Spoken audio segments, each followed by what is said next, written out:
Order! Order! You are an incorrigible delinquent at times. Behave yourself, man!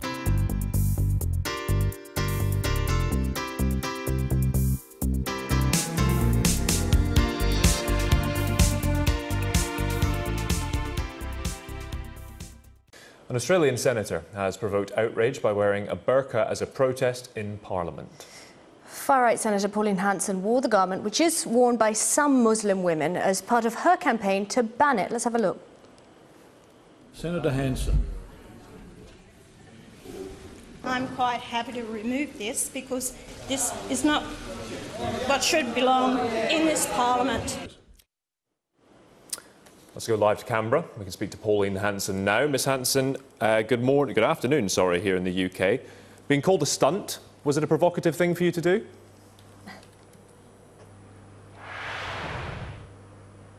Was it provocative or actually stating what the problems may or are occurring in Australia? We have a national security risk here. We need to address it. The burqa is not accepted by the majority of Australians. They find it confronting and they don't want the burqa. And I think it's just my point here is that not only security risk, and I was not checked to see if it was me that was under the burqa before I entered that Parliament. We are spending $16 million upgrading security in the Parliament. We have people, you know, in Australia, we've had 13 foiled terrorist attacks, 3 that have been successful and have killed Australians. So what? I believe that when we allow the burqa to be worn in places, into banks and places that the balaclava or the bike helmet cannot be worn, I think that we need to be fair and balanced in how we address this whole issue. Can you tell us the evidence and some of the statistics you've gathered about how banning the burqa would make national security better and it would stop those terrorist attacks?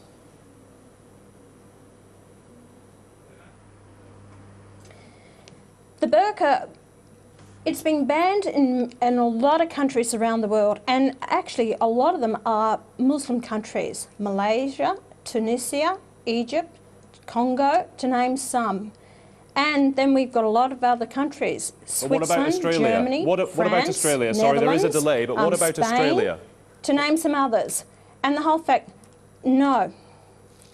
Australia hasn't banned it yet because we are politically correct here, which is going to be to our detriment. We are so far behind the rest of the world. They actually had the burqa there. Now they realise the impact it's having on their culture and their way of life. And we need to address it now before our population of Muslims in this country grows to a stance that we cannot address. I think it's very important. This is Australia. The burqa is not Australian. This is not the culture that we want here. It's not the culture of wearing the burqa and hiding your face. It's suppression of women. It's control of women by an ideology which is a political ideology which is incompatible with our culture and our way of life. What about the women who choose to work? You in England have got your problems in your communities, in your areas that is Muslim dominated, and you cannot go into those areas. Ask the English people, and I'll tell you another thing too. A lot of the English have actually left your country or their country, their homeland, wanting to migrate to Australia to get away from it. Where's the evidence on that? Where is the statistics? Give me a number of people that have left England because of the burqa. I am speaking.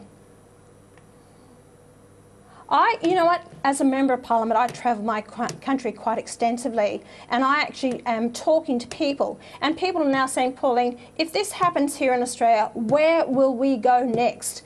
You, Tom, you of all people, you have actually been involved in, and what was it, the Nice attack and the Turkish coup?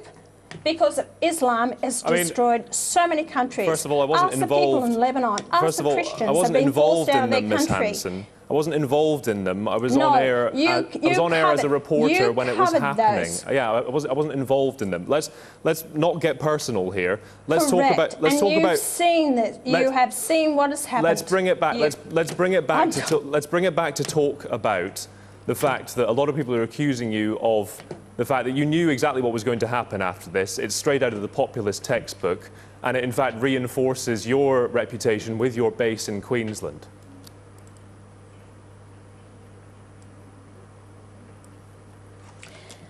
It was proving a point. It was lack of security in the parliament. Let me also go back to just in the Iranian parliament, where two men dressed in burqas went into the parliament there and actually let off suicide bombs and killed 12 people and injured another 35. Not women in burqas. This is what's happening around the world. Not women in burqas. How many countries do I have to name that have had terrorists that have? You wouldn't know who is under that burqa. Full burqa covering, you wouldn't know whether they're male or female. It is still the burqa. They use it as a cover. When you actually have at airports, when you security cameras, you know, people wearing full burqas, you would know who they are as far as terrorists or criminals that the police are looking for. It is not our culture. It is not our way of life. If people want to live wearing the full burqa, which is not a religious requirement, then go back to an Islamic country where you can wear that. I am not going to see my country destroyed by a political ideology that's forcing their ways onto us, because it is I'm seeing the impact it is having on our country. And their attitude, I don't like it. But women who choose to wear the hijab, final, just because we're running out of time, sorry to interrupt. A lot of women Muslims who wear the hijab, come here. Women who wear the, get your views on women who wear the hijab. Choose to wear it. No problem. They're showing their face. Okay. That's no problem. Pauline Hanson, I'm sorry for the delay, but we are going to have to leave it there. Apologies for the delay. I know it's causing some problems, but thank you.